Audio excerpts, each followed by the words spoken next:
ko e okang' makare ni gidwaro dhi twak maber kendo gigo sigana gigan kaka wanyalo dhi mbele.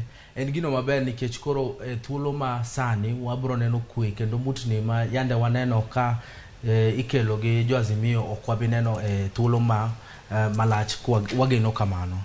To kipacha en ni jo Azimio sani onego bed ni giloko kaka gidwa pango tijgi mondo giket sirkal tesre. Sirkal nyocha mitelo negi William Ruto nowacho kano bedo sworn in ni gidwaro opposition ma strong.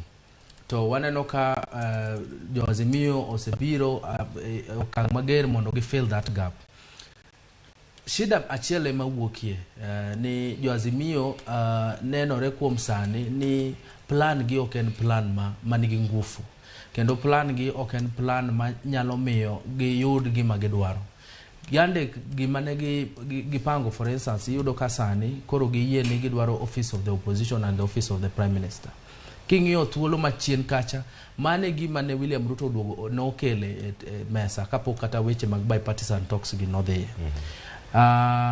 Gik mamoko machalo kaka wuoyo, iyudo ka gine mane giwacho ni gidwaro wuoyo, to nikech mutuni nodhi obede kata ne gineno ni jo Kenya Kwanza ok dwar biro conversation in good faith.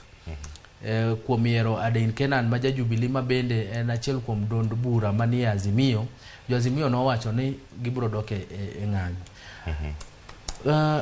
Ja Kenya kumora mora mobete nyalo penjore swali achiel. Ni jo Azimio ge to en plan mane? Ere kaka wabro achieve gik ma wadwa ni wadhi watim? Bedo ni wan gi achiel kuom marwa achiel